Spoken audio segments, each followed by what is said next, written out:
So what I'd like to demonstrate to you now is a practical example of information being mapped and presented simultaneously.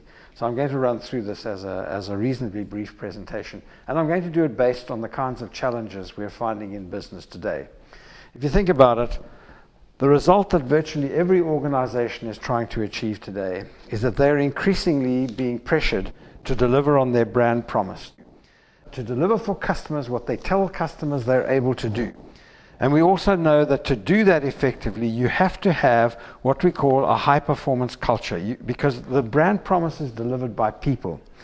But ultimately, what every business is striving to achieve is they want to be profitable and they want their business to be sustainable into the future. So what do most businesses have in place to be able to do that? Well, essentially, most of us, or most organizations we talk to, have got the right products. They've got their product and their offering that they want to take to market. They've got the right people in place. They've got the people are skilled, they know what they're doing, they're motivated, they're excited about being in the business. The enablers are in place. The processes and systems that enable people to deliver that brand promise are in place, and the IT is available to give them what they need. And for most of these businesses, they have a proven track record in what they're doing. So they're actually known in that marketplace. But what for most of them is still needed is they need their team to really buy into what they're trying to achieve. In other words, the team to buy into the objectives and to demonstrate that through their behaviors. We see values in organizations espoused all over the walls, but the reality is the values mean nothing if we don't drop those down and drill them down to actually identifying the behaviors that underpin them. Then we need people to share their knowledge, to come to the party and share ideas and work towards being able to deliver that brand promise. And that requires us to develop empowered teams who are engaged in the business, who feel confident about what they're doing. So how do we do that? Well, we're saying the ideal way to do that, in fact, is to be absolutely clear about our objectives. Be sure that we know what our objectives are and that everybody understands what our objectives are and what we're trying to achieve. And then make sure that our leadership underpin that and behave it and demonstrate those behaviors as well that help us achieve those objectives. And then we do know we have to give people a nice work environment, a place where they feel comfortable and happy to come to work. And then, very importantly, relook our resources and say, what tools and techniques do we empower our people with so they can deliver on our brand promise? So the question now, of course, is how to practically make this happen. And essentially what we have found in working with people, particularly facilitating workshops, is that Generation X and Generation Y today are saying, involve us in the business, engage us, give us a challenge, make us feel part of this business. And so what that says is we really do have to increasingly today trust our people to develop the answers that we want.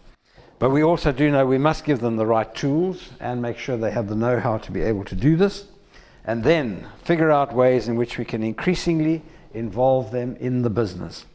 And the only and the easiest way to do this is, instead of telling people what to do, start changing our mindset and our culture in the organization to one of saying, this is what we're trying to achieve. How can you help us get there? What do you think we should be doing to achieve the objectives of that we're trying to get to? And what that essentially means is we need to start translating our meeting agendas into questions that we ask people and engaging them and getting responses to the questions. And that really says that ultimately the aim is to change our culture in the organization, one of telling people what to do to now asking people how they can help us get where we want to get to. So the recommendation that we're making is that we need to give people the scope and the opportunity to do the thinking. And there are many ways of doing that. Mind mapping, there are a whole host of techniques. And we're saying one of them that we're talking about here today is the thought generator, the think pod. That's something that encourages that thinking. And then to say, at the same time, let's make sure people have got some of the skills that will actually help them so they don't have to go through too much pain in getting to being able to use the tool effectively. And one of the things we do is we're saying it needs no more than one day. And during that one day, what we also do is we customize certain templates for the organization. So, for example, if you have a sales team who have to hand over to a production team, What is the process that we go through for doing that? Can we templatize that and make it sure that we answer the right questions every time we do that? Or IT providing an additional service for the company, or marketing and sales interfaces. So in other words, what are the kinds of things we're doing regularly in the business that we need to be answering in terms of a question? And we're saying that the process, as seen in the other clips, is pretty much the same. We have to gather information each time we want to think about something. Have we got the right information? We need to then display or map that information and make sure it's available for us to work with. And then very importantly, once we've got it into a logical flow and it makes sense, we need to present that information for a decision. So just going into a little more depth on the three elements of the gather, the mapping, and the presenting.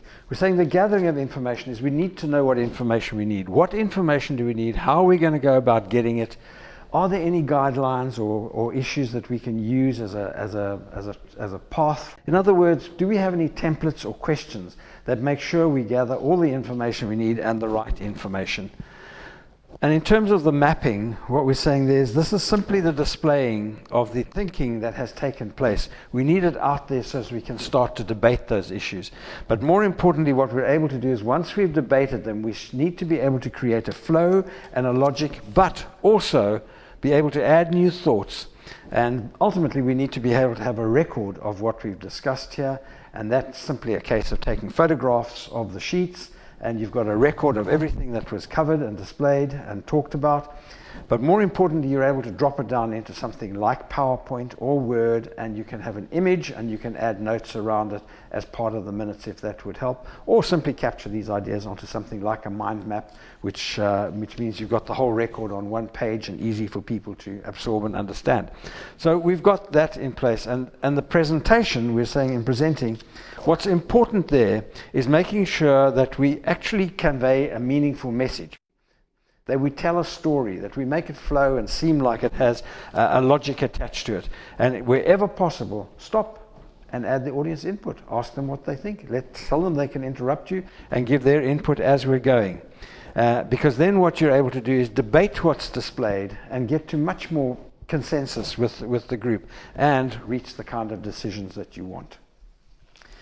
Now, of course, there better be benefits of doing this, and typically the benefits are that because you're breaking the group up into small teams to go and discuss issues and come up with solutions, what you're doing is you're getting them engaged. You're making them feel part of the business, which in a lot of organizations, I'm afraid to say, they don't. So they will be part of the team, they will feel engaged, and they will feel empowered and more inclined towards really applying their minds to addressing those issues. The thinking is now done, so you've got the whole lot of thinking, you've got the thinking available to work with.